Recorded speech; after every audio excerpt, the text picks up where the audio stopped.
Hello students, स्वागत है आपका यूपीआईटी इंस्ट्रक्टर के इस यूट्यूब प्लेटफॉर्म पे। जैसा कि आपको पता है कि यूपीएनएचएम में बहुत ही जल्द आपका एग्ज़ाम होने वाला है एसटीएस और अदर पोस्टों के लिए।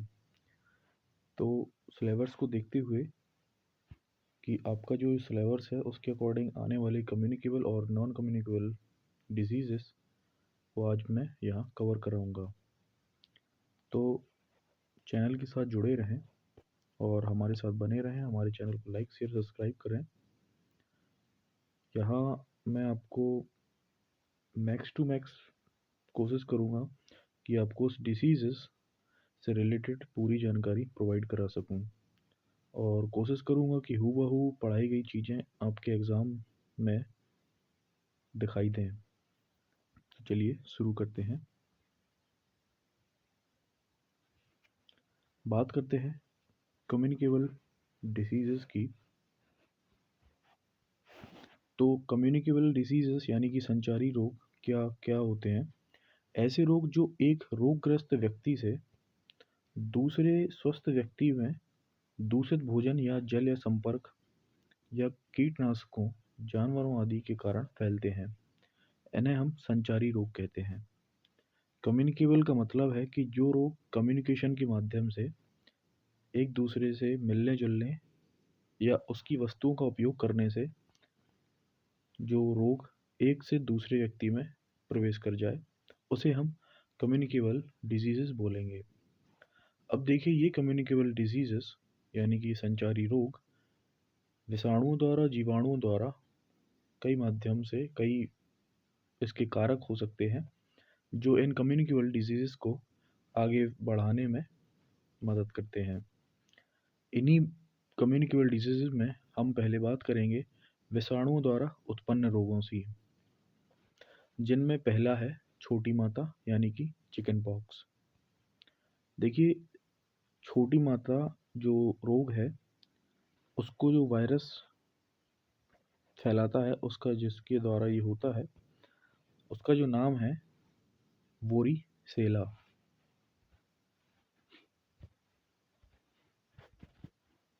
अब हम इसके संचरण के तरीके के बारे में अगर बात करें तो किसी के संपर्क में आने के बाद ही ये रोग एक दूसरे में फैलता है, या खुरंड या पपड़ी द्वारा ये रोग भी फैलता है। जैसे मान लीजिए, पपड़ी या खुरंड से मतलब यहाँ ये है कि अगर उसकी किसी व्यक्ति को ये रोग है, उसकी स्किन पर कुछ पार्टिकल्स उसके या खुरंड या पपड़ी जम गई है और वो जो पपड़ी है टूट कर या झड़ कर कहीं गिर जाए और कोई व्यक्ति उस पपड़ी के संपर्क में आ जाए, तो उसे भी ये रोग हो सकता है। ये रोग 12 से 20 दिन की अंतराल पर रहता है। इसके अगर मैं लक्षणों की बात करूं तो इसमें ज्वर यानी कि बुखार, सिर दर्द या छुदाहास यानी भूख न लगना, इसके ये लक्षण हैं। साथ ही साथ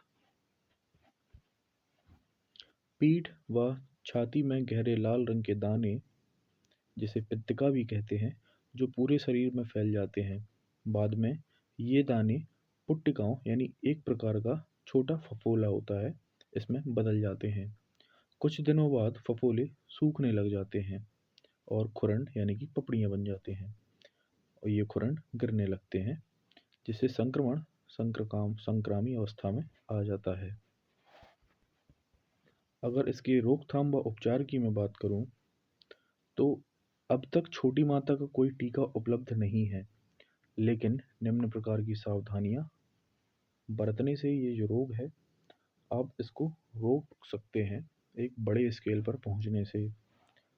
तो चलिए बात करते हैं इसके रोकथाम और उपचार के बारे में। देखिए, इसके रोगी को अलग कमरा यानी कि आइसोपेक्टिन पृथक्करण कर देना चाहिए। देखिए, अगर किसी भी रोग को आपको उसका अभी प्रेजेंट में अवेलेबल नहीं है अगर इलाज, तो उसका सबसे अच्छा एक उपाय होता है कि आप रोगी को आइसोलेट या अलग कमरे में उसे व्यवस्था उपलब्ध कराएं। साथ ही साथ उसे स्वच्छ कपड़े, स्वच्छ खाना पीना, सारी चीज़ें मुहैया कराएं। सेकंड पॉइंट की अगर बात करें तो वस्त्र, बर्तन आदि जो भी सामग्रियां रोगी द्वारा उपयोग में लाई गई हों उन्हें जीवाणु रहित या जर्म रहित यानी कि सीधी शब्दों में अगर बात करें तो साफ रखें। गिरे हुए खुरंड जमा करें और उसे जला दें। छोटी माता के एक आक्रमण के परिणाम स्वरूप इस रोग के ठीक हो जाने वाले व्यक्ति में इस रोग के प्रति जीवन पर्यंत प्रतिरक्षा क्षमता बनी रहती है। यानी कि आसान भाषा में अगर बात करें तो अगर छोटी माता रोग किसी व्यक्ति को एक बार हो गया है तो उसे जीवन पर्यंत उस रोग से इम्यूनिटी ऑलरेडी उसमें बूस्ट हो जाएगी, जो उसकी अगर भविष्य में वो रोग होता है तो उसे ज़्यादा प्रॉब्लम नहीं होगी। सेकंड जो हमारा कम्युनिकेबल डिसीज़ है वो है खसरा यानी मीजल्स। इसका जो रोग जनक है वो है विषाणु यानी कि रूबियोला। ये रूबियोला विषाणु के द्वारा फैलता है। संचरण की विधि की अगर हम बात करें तो ये वायु के माध्यम से फैलता है। उद्भवन की स्थिति अवधि 3 से 5 दिन है।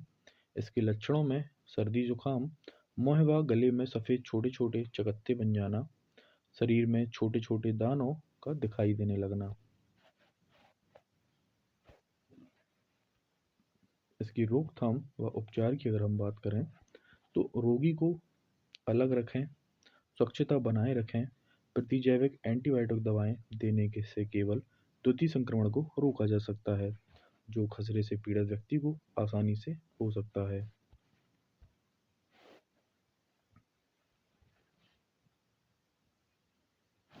नेक्स्ट हमारा जो है कम्युनिकेबल डिसीजेज वो है पोलियो मेरुरज्जु शोथ यानी पोलियोमाइलिटिस यानी कि पोलियो।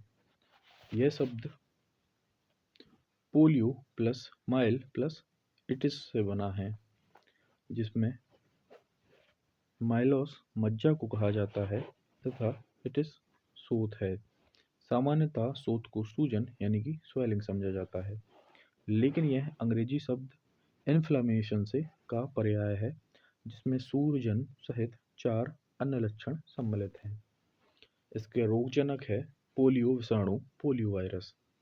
संचरण की विधि विषाणु शरीर के अंदर भोजन या जल द्वारा प्रवेश करता है। उद्भवन की अवधि 7 से 14 दिन के अंदर इसके लक्षण दिखाई देते हैं।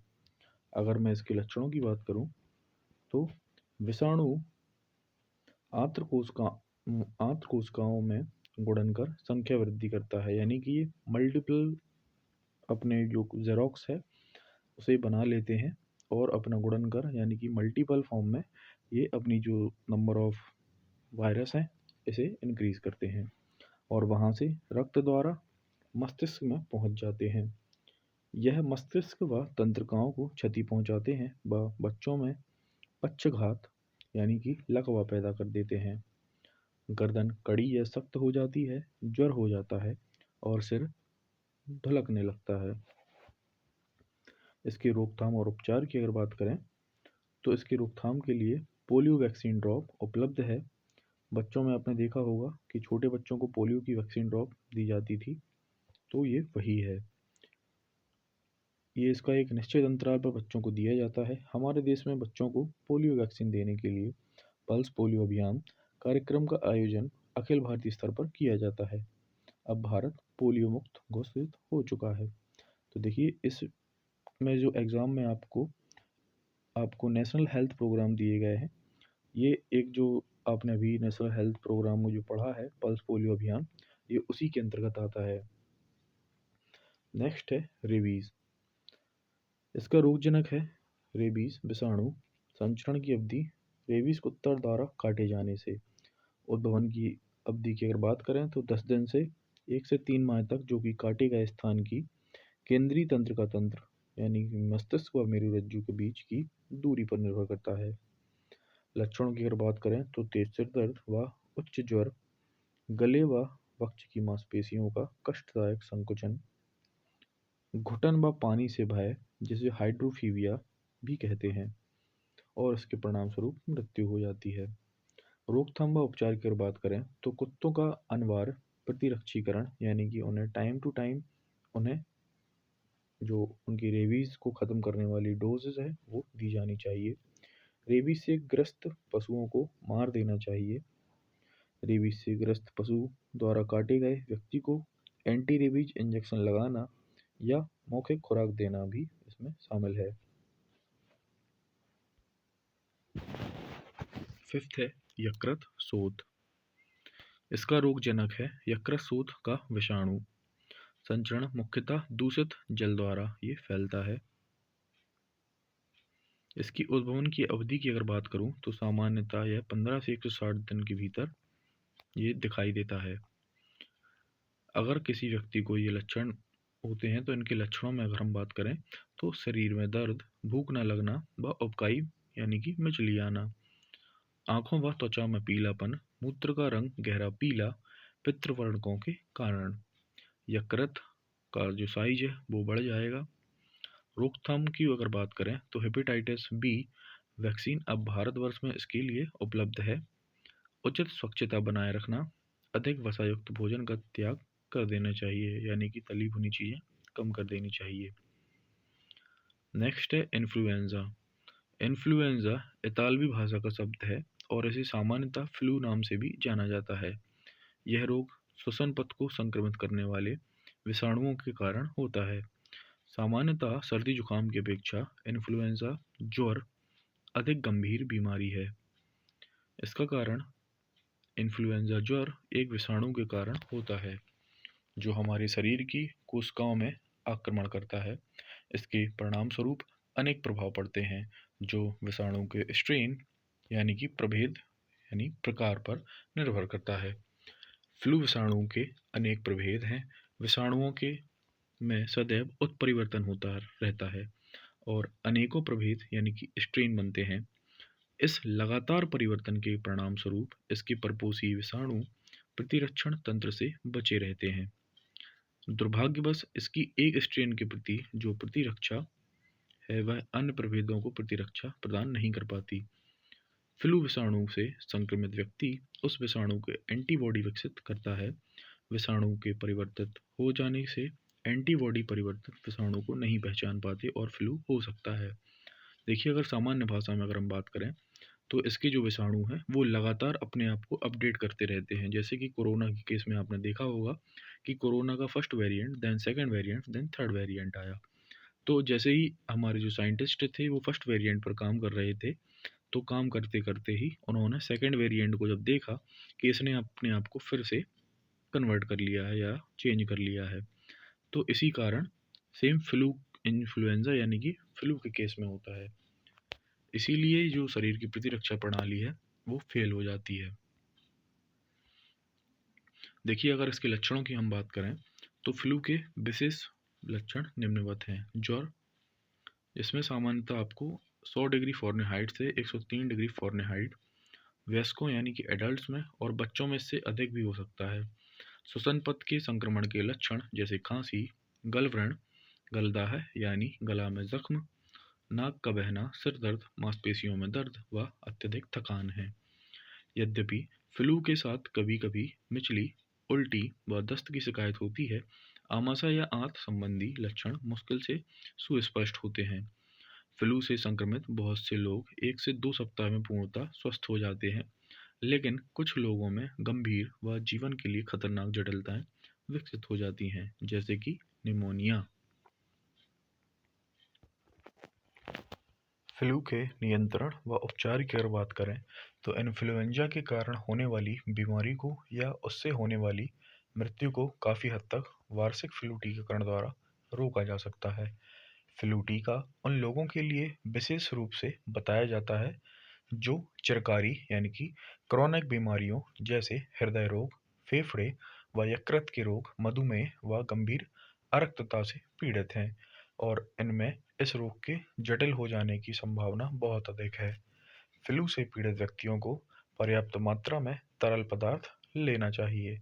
चिकित्सक द्वारा बताए लक्षणों में राहत प्रदान करने वाली दवाएं लेनी चाहिए जैसे पैरासीटामोल, एस्प्रिन या आइबुप्रोफेन। दवाइयाँ सदा ही डॉक्टर की सलाह से लें। उपचार के शीघ्र के लिए शीघ्र चिकित्सक का परामर्श लें। नेक्स्ट अगर हम कम्युनिकेबल डिसीज की बात करें तो आता है इसमें डेंगू। डेंगू स्पेनी भाषा का शब्द है जो स्वाहिली भाषा अफ्रीका के एक भाग से आया है। डेंगू विषाणु द्वारा उत्पन्न एक तीव्र ज्वर है। सामान्यतः यह दो प्रकार का होता है। नंबर 1 डेंगू ज्वर, नंबर 2 रक्तस्रावी डेंगू ज्वर यानी कि डेंगू हेमोकैरक फीवर। डेंगू ज्वर के लक्षण हैं अचानक उच्च ज्वर का होना, काफी तेज सर दर्द, नेत्रों के पश्च भाग में और पेशियों तथा जोड़ों हड्डियों में तेज दर्द होने के कारण इसे हड्डी तोड़ बुखार भी कहा जाता है। डेंगू रक्तस्रावी की अगर बात करें तो डेंगू रक्तस्रावी ज्वर एक तीव्र संक्रामक विषाणु रोग है। यह डेंगू ज्वर की अग्रवर्ती अवस्था है, यानी कि जब आपको डेंगू ज्वर हो जाएगा तो उसके आगे की कंडीशन, जब आपका डेंगू ज्वर बिगड़ जाएगा तो वो डेंगू रक्तस्रावी ज्वर कहलाएगा। इसकी प्रारंभिक अवस्था में इसके अभिलक्षण ज्वर, सिर दर्द, आंखों में दर्द, जोड़ों व मांसपेशियों में दर्द। उसके पश्चात रक्तस्राव के लक्षण त्वचा में लाल छोटे छोटे चकत्ते, नाक व बसूड़ों में रक्तस्राव हो सकता है। अब हम बात करते हैं कि डेंगू कैसे फैलता है। तो डेंगू एक संक्रमित एडीज एजिप्टाई मच्छर के काटने से फैलता है। जब मच्छर एक संक्रमित व्यक्ति को काटता है और उसके बाद एक स्वस्थ व्यक्ति को काटता है तो रोग का संचरण होता है। ऐसा करने में यह स्वस्थ व्यक्ति में विषाणु युक्त रक्त संचरित करता है और व्यक्ति डेंगू से संक्रमित हो जाता है। रोग का प्रथम लक्षण संक्रमित काट के लगभग 5 से 7 दिनों के बाद प्रकट होता है। एडीज मच्छर घर के अंदर, कमरों, अलमारी, शौचखानों व अन्य अंधेरे स्थानों पर रहता है। यह दिन में क्रियाशील होता है। बाहर यह ठंडे व छायादार जगहों पर पाया जाता है। मादा मच्छर रुके जल जैसे कि कूलरों में भरा हुआ पानी, टायरों में भरा हुआ पानी, खाली बाल्टियों में भरा हुआ पानी, शहरों व गांवों के घर के आसपास या अन्य स्थानों पर अंडे देती है। इन अंडों से 10 दिन में वयस्क मच्छर उत्पन्न हो जाते हैं। अगर इसकी उद्भवन की अवधि की अगर हम बात करें तो ये 14 दिन हो सकती है। निदान की अगर हम बात करें तो रक्त परीक्षण द्वारा डेंगू वायरस के प्रतिपिंडों का पता लगाकर निदान किया जाता है। इसके अतिरिक्त संक्रमित व्यक्ति में रक्त बिंबाणुओं की संख्या में भी गिरावट आ जाती है, यानी कि प्लेटलेट्स में भी गिरावट आ जाती है। अगर डेंगू के लक्षणों की हम बात करें तो अकस्मात उच्च ज्वर 104 से 105 डिग्री फ़ारेनहाइट यानी कि 40 डिग्री सेल्सियस जो 4 से 5 दिन तक बना रहेगा। तेज सिर दर्द विशेषकर माथे में, हड्डियों, जोड़ों तथा पेशियों में दर्द, शरीर में दर्द, आंखों के पीछे दर्द जो आंखों की गति के साथ और अधिक हो जाता है। उबकाई यानी कि वॉमिटिंग और उल्टी आना यानी कि मचली भी होना। रक्तस्रावी डेंगू के लक्षण की अगर हम बात करें तो इसमें डेंगू के सभी लक्षणों के अतिरिक्त अन्य सभी लक्षण भी पाए जाते हैं, जैसे कि पेट में लगातार तेज दर्द, त्वचा में ददूरा यानी कि चकत्ते छोटे छोटे दाने, नाक, मुंह व आंतरिक अंगों में रक्तस्राव, रक्त या बिना रक्त की लगातार उल्टियाँ, आंतरिक रक्तस्राव के कारण काला मल, अत्यधिक प्यास, मुंह सूखना, पीली ठंडी त्वचा और कमजोरी। इसकी रोकथाम की अगर बात करें तो डेंगू ज्वर को फैलने से रोकने के लिए निम्न तरीकों से बचाव किया जा सकता है। किसी भी स्थान पर 72 घंटे से अधिक जल को ना रुकने दें ताकि मच्छर पैदा ना हो पाए। जलाशयों जैसे तालाबों और कुओं आदि जहां जल संग्रहित किया जाता है वहां इसके मच्छर के प्रजनन को रोकें, यानी मच्छर ना पनपने दें। बेकार फेंके हुए पुराने पहिए, बोतलों आदि को नष्ट कर दें जिससे इसमें वर्षा का पानी जमा ना हो पाए। मच्छर प्रतिकर्षों जैसे रेपेलेंट्स, दूर भगाने की दवाइयाँ जैसे कि ऑल आउट मॉस्किटो, अगरबत्ती आदि का यूज करें। अपने शरीर को ढककर रखें। मच्छरदानी लगाकर ही सोएं। ऊषाकाल व गोधूलि के समय घर के बाहर की गतिविधियां कम करें क्योंकि ये मच्छर इस अवधि में सर्वाधिक सक्रिय होते हैं।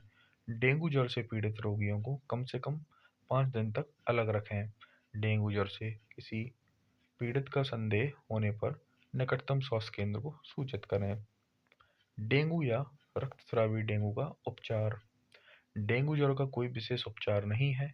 डेंगू से पीड़ित व्यक्ति को आराम करना चाहिए व बड़ी मात्रा में तरल पदार्थ पीने चाहिए।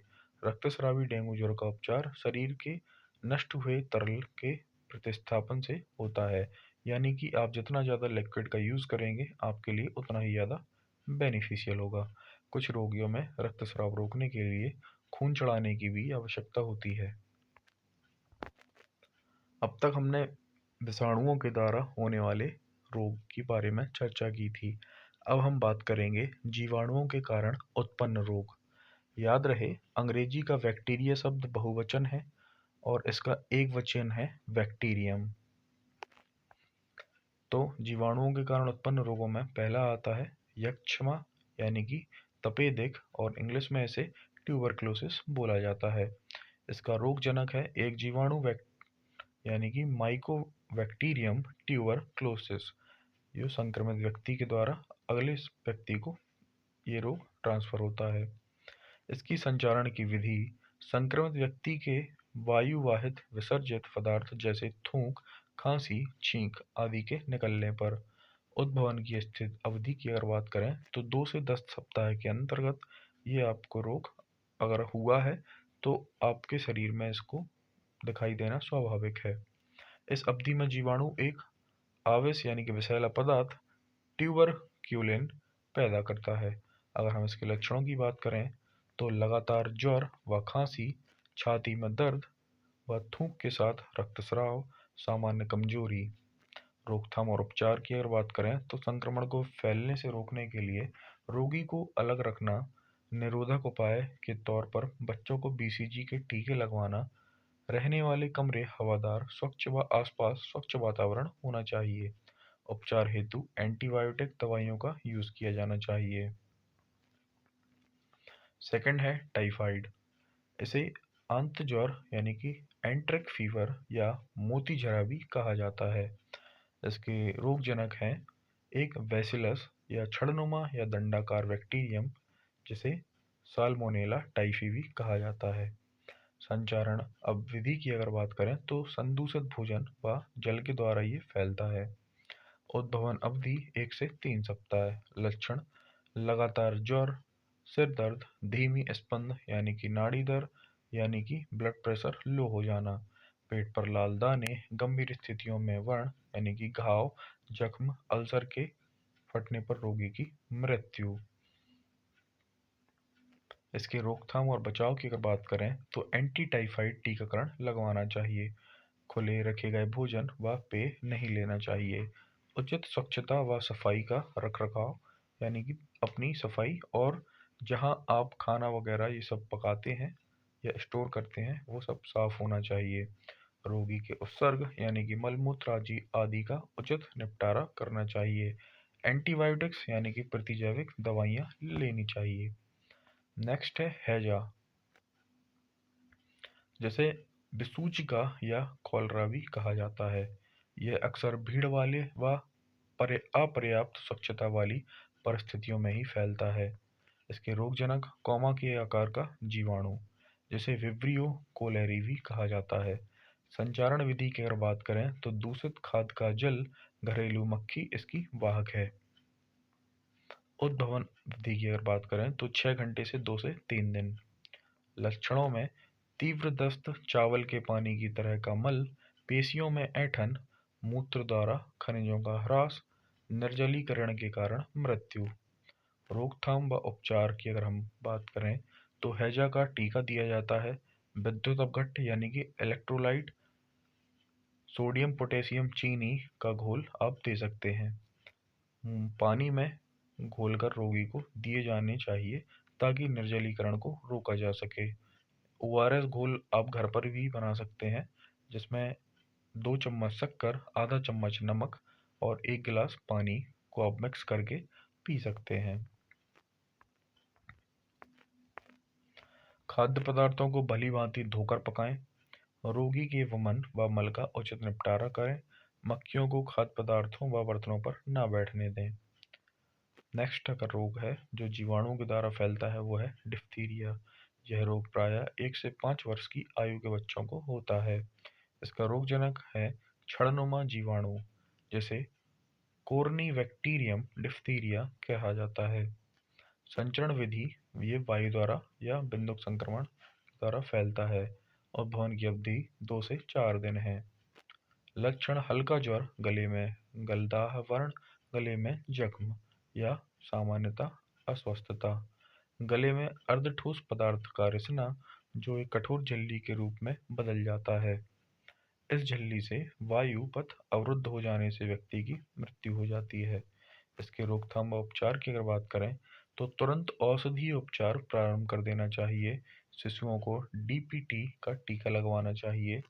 संक्रमित शिशु के थूक, मुख व नसका अस्रावों डिस्चार्ज का निपटान उचित ढंग से किया जाना चाहिए। डॉक्टरी देखरेख में एंटीबायोटिक दवाइयाँ दी जानी चाहिए। संक्रमित शिशु को अलग रखना चाहिए। नेक्स्ट है कुष्ठ रोग यानी कि लेप्रोसी। एक जीवाणु बैक्टीरियम जिसे माइकोबैक्टीरियम लेप्री भी कहते हैं। इसकी संचारण विधि लंबी अवधि तक संक्रमित व्यक्ति के संपर्क में रहना, नासिका स्राव, पारिवारिक संपर्कों के लिए सर्वाधिक संक्रामक पदार्थ है। उद्भवन अवधि 1 से 5 वर्ष।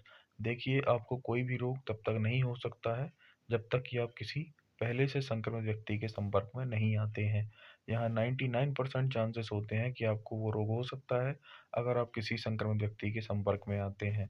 तो आप कोशिश करें कि किसी भी व्यक्ति से अगर आप बात करें तो कम से कम 1 से 2 फुट की दूरी बनाए रखें और साथ ही साथ छींकते खांसते वक्त अपने फेस या दूसरे व्यक्ति को भी रूमाल का यूज़ करने के लिए कहें और हाथ मिलाने से बचें। इसकी उद्भवन अवधि की अगर बात करें तो 1 से 5 वर्ष है। इसके लक्षण की अगर बात करें तो त्वचा प्रभावित हो जाती है। इसमें गांठों पर अल्सर का बनना, अंगुलियों व अंगूठों में खुरन व विकृतियां पैदा हो जाना, संक्रमित भागों का संवेदनहीन हो जाना। इसके रोकथाम व उपचार की अगर बात करें तो बच्चों को कुष्ठ से पीड़ित माता पिता से दूर करना। कुछ औषधियों इस रोग को बढ़ाने या फैलने से रोक सकती हैं। अभी तक हमने जीवाणुओं और विषाणुओं के द्वारा होने वाला कम्युनिकेबल डिसीजेस को देखा है। अब हम प्रोटोजुआ प्राणियों द्वारा उत्पन्न रोगों को देखेंगे। ये भी कम्युनिकेबल डिसीजेस में आते हैं, जो कि मलेरिया रोगजनक है। मलेरिया परजीवी जिसे प्लाज्मोडियम भी कहते हैं। इसकी संचारण विधि यानी कि मादा एनोफिलीजा मच्छर के काटने से।